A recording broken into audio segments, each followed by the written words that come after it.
ये building 9th floor की बननी थी, पर करप्शन के चलते 9 फ्लोर प्लान रिवाइज होकर 40 फ्लोर तक बन गया, यानी कुतुब मीनार से बड़े हाइट की बिल्डिंग खड़ी हो गई। और जब कंस्ट्रक्शन इतना बड़ा होगा तो नजर में आएगा ही, पर ये सिर्फ लोगों के नहीं, कोर्ट के भी नजर में आ गया। उन्हें पता चला कि बिल्डर ने कंस्ट्रक्शन नॉर्म्स तोड़े हैं, तो बस कोर्ट ने फैसला लिया कि बिल्डिंग को भी तोड़ दो। इस फैसले का सेंस बने या न बने, पर ऐसे बिल्डिंग डिमोलिशन होते रहते हैं। जैसे न्यूयॉर्क का ये होटल ही देख लो, जो देखते देखते हवा में गुल हो गया था, लेकिन अपने खुद के अंदाज में। होटल उड़ाने से पहले लोगों ने होली के रंग उड़ाए, दिवाली के पटाखे दगाए, और फिर हुआ एक्सप्लोसिव का 3, 2, 1। इसे देख न्यूयॉर्क के लोग जितने खुश थे, जापान के लोग उतने ही हैरान थे, क्योंकि उन्होंने एक बिल्डिंग ब्लास्ट होते नहीं बल्कि श्रिंक होते हुए देखी थी। अब ये कहाँ हुआ, क्यों हुआ और कैसे किया गया, चलिए जानते हैं। Number 1, Brayton Point Power Station. Problems आने पे प्रॉब्लम का सॉल्यूशन पूछने का काम तो बच्चे करते हैं। लेजेंड सीधा 3, 2, 1 बोल के प्रॉब्लम को बढ़ा देते हैं। शुरू से शुरू करें तो ये cooling towers Massachusetts United States के सबसे बड़े और आखिरी coal fired power plant Brayton Point Power Station के थे। इस पावर प्लांट में 262 फुल टाइम स्टाफ था, जो 4 पावर प्लांट से पावर जनरेट करके 1.5 मिलियन घरों में बिजली पहुंचाते थे। यानी जायज है उतना ही पॉल्यूशन हो रहा होगा, और उसी पॉल्यूशन पे कंट्रोल लाने के लिए इंडस्ट्रीज कूलिंग टावर्स इंस्टॉल करते हैं, जो इन्होंने भी किया था। परंतु Amy Moses, the vice president and director of Conservative Law Foundation Rhode Island, ने साफ कह दिया कि कूलिंग टावर्स एयर पॉल्यूशन को 1% भी कंट्रोल करने के काम नहीं आ रहे हैं। और फिर साल 2017 में कंटिन्यूअस एनवायरमेंटल ग्रुप के प्रेशर के कारण ओनर्स ने पावर प्लांट को शट डाउन करने का फैसला ले लिया। उन्होंने कहा कि वो एनवायरमेंटल स्टैंडर्ड्स के लिए एक्स्ट्रा खर्चा नहीं कर सकते। और फिर एक सुबह ठीक 8 बजे कूलिंग टावर्स में धमाका हुआ, और उसी धमाके के साथ दोनों टावर्स ऐसे गिरे मानो चाय में बिस्कुट डूब रहा हो। बस इसी के साथ मैसाचुसेट्स ने अपनी आखिरी कोल फायर्ड पावर स्टेशन को खुशी खुशी अलविदा कह दिया। Number 2, Saint John Central Hospital. ये बिल्डिंग खड़ी है और पलक झपकते ही बिल्डिंग गायब, पर किसी राजमहल सा दिखने वाला ये स्ट्रक्चर असल में कनाडा सेंट जॉन में मौजूद है। सेंट जॉन सेंट्रल हॉस्पिटल था, जिसे 1931 में बनाने में 1.6 मिलियन डॉलर यानी आज के हिसाब से 12 करोड़ से ज्यादा की लागत आई थी। और जैसी कीमत वैसी हॉस्पिटल फैसिलिटीज।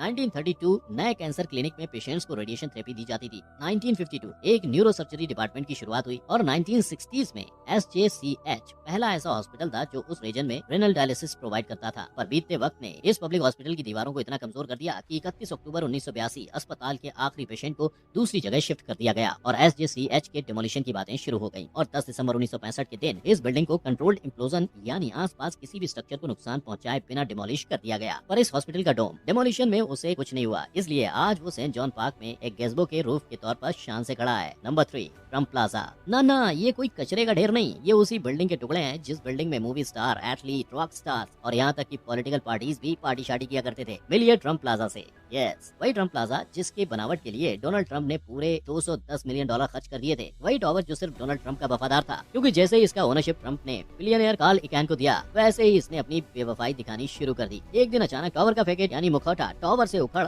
नीचे साइड वॉक के ऊपर गिर पड़ा। नतीजा, कोर्ट ने टावर को इंस्पेक्ट किया, और फिर पब्लिक सेफ्टी के लिए मई 15, 1984 से ऑपरेट हो रहे इस ट्रम्प प्लाजा को इमीडिएटली डिमोलिश करने का फैसला सुनाया। फिर तो क्या था, टावर में 3800 डायनामाइट स्टिक्स सेट की गयी, और 17 फरवरी 2021 को एक सुपर एक्सप्लोजन के साथ 906 रूम्स वाला ट्रम्प टावर समंदर की लहरों की तरह जमीन पे गिरके कचरे का ढेर बन गया। और इस इंसिडेंट की सबसे मजेदार बात तो ये थी कि डिमोलिशन के पहले तक उस कसिनो ने जितने पैसे नहीं कमाए थे, उतने उसने डिमोलिशन के दौरान कमा लिए थे, क्योंकि उस प्रोसेस को देखने की टिकट थी पूरे $500 की।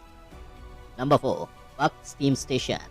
छोटा रॉकेट बड़ा धमाका सुना ही होगा, और 15 मिलियन घरों और फैक्ट्रियों को पावर देने वाला ये पावर प्लांट उसी का जीता जागता एग्जाम्पल है। था, क्योंकि 2018 में इसे मिनटों में उड़ा दिया गया था, जिसकी वजह कह लो या इस पावर प्लांट की गलती बस इतनी थी। 1926 में बना ये पावर प्लांट वक्त के साथ बदल ना सका। बक स्टीम स्टेशन नाम से पहचाने जाने वाले सैलिसबरी नॉर्थ कैरोलिना में बसे इस पावर प्लांट में हर दिन 10,000 टन जितना कोल जलाया जाता था, जबकि दूसरी तरफ बक स्टीम स्टेशन के ओनर कंपनी ड्यूक एनर्जी के नए प्लांट्स नेचुरल गैस पर चलने वाले थे, जहां डबल एनर्जी प्रोडक्शन के साथ कम एमिशन होता था। और बस इसीलिए ड्यूक एनर्जी ने इस प्लांट को डिमोलिश करने का बड़ा कदम उठा लिया। 2013 में रिटायर हो चुके इस प्लांट को 2018 में नेस्तो नाबूद कर दिया, पर मरते मरते भी इस प्लांट ने अपने ओनर्स को मालामाली किया। स्मिथसोनियन चैनल के इनसाइड माइटी मशीन शो की माने तो इस प्लांट से 30,000 टन जितना मेटल का कबाड़ निकलना था, जिसे रिसाइकिल के जरिए कंपनी में $10 मिलियन यानी करीबन 80 करोड़ तक का पैसा आता। अब ये तो वही बात हो गई कि आम के आम और गुठलियों के दाम। Number 5, the kingdom in settle. कभी सुना था कि टॉम अपने बर्बादी का बदला लोगों को भगा भगा के ले सकता है?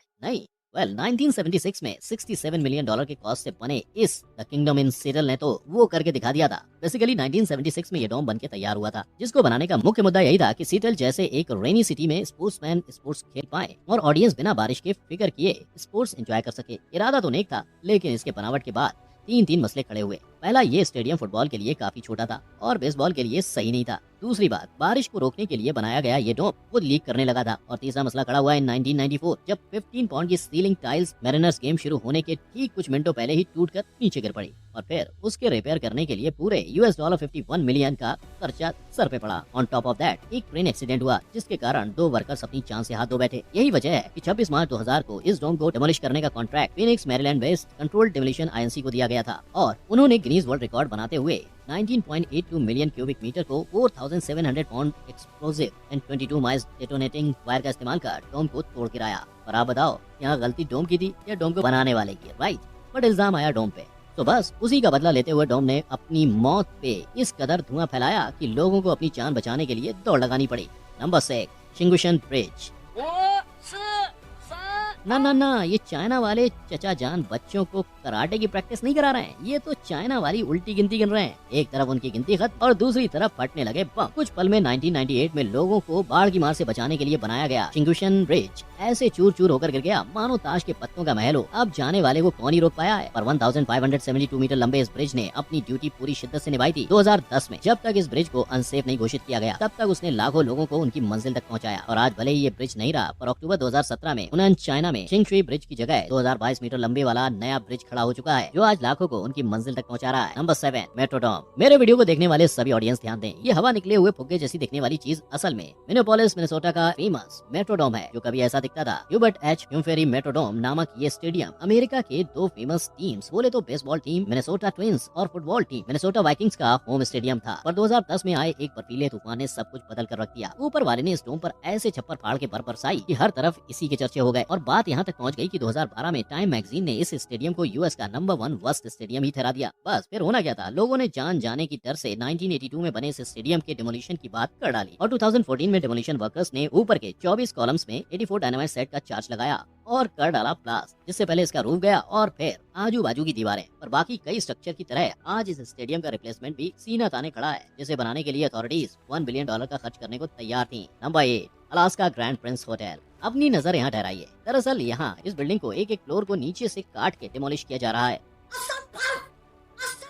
ऐसे अगर नीचे का एक पिलर भी हटता तो बिल्डिंग पूरी गिर जानी चाहिए थी। राइट, वेल इसका पता लगाते हैं आफ्टर नोइंग कि आखिर इस बिल्डिंग को डिमोलिश ही क्यों किया जा रहा है। Well let me tell you कि ग्रैंड प्रिक्स होटल जापान की जानी मानी होटल है, पर इसके ओनर सीबू इस होटल से नाखुश थे। एज 3 इश्यूज थे, ageing facility, limited revenues and low room ceiling Heights. तो उन्होंने इसे डिमोलिश करके नई होटल बनाने का फैसला लिया। परंतु अगर इस मेथड में एक्सप्लोजिव यूज होते तो शायद होटल का नाम बदनाम हो जाता, क्योंकि एक्सप्लोजिव का इस्तेमाल ज्यादातर खराब कंस्ट्रक्शन और बदनाम प्रोजेक्ट्स को डिमोलिश करने के लिए यूज किया जाता है। तो इस प्रॉब्लम का एक ही सॉल्यूशन था, डिमोलिशिंग का latest, longest and best method को यूज करने का। डिमोलिशिंग कंपनी ने इस प्रोजेक्ट को हाथ में लिया, यानी टॉप फ्लोर्स को बिना छुए ही नीचे के फ्लोर से सब तोड़ना शुरू कर दिया, जिसके लिए बेसिकली उन्होंने एक सपोर्टिंग प्लेटफॉर्म क्रिएट किया जो क्रेन एंड मशीन्स की मदद से स्थिर खड़ा रहा। आसान भाषा में अगर फर्स्ट फ्लोर तोड़ना है तो सेकंड फ्लोर पे प्लेटफॉर्म बनाया जाता। जैसे ही प्लेटफॉर्म तैयार हुआ वैसे ही फर्स्ट फ्लोर पे तोड़फोड़ शुरू, फिर सेकंड फ्लोर को तोड़ने के लिए थर्ड फ्लोर पे प्लेटफॉर्म बनता और ऐसे ही फ्लोर्स टूटते जाते, प्लेटफॉर्म बनते जाते, टूटते बनते कर करके बिल्डिंग धीरे धीरे लास्ट 250 दिनों के बाद डिमोलिश हो गई। एक्चुअली हर फ्लोर को तोड़ने फोड़ने में 6 दिन लगते थे और बिल्डिंग थी 40 फ्लोर की, तो 10 डेज चमाइला। इतना भारी भरकम काम है, इंसान आराम करेगा या नहीं? बट उससे ज्यादा इंपॉर्टेंट है मेरा ये पता लगाना कि आपको क्या लगता है, क्या डिमोलिशिंग का ये मेथड यूज करना चाहिए या एक्सप्लोजिव वाला? बताइए मुझे कमेंट सेक्शन में। बाकी वीडियो पसंद आया हो तो लाइक, शेयर और चैनल को सब्सक्राइब कर दो। मिलते हैं नेक्स्ट वीडियो में। जय हिंद।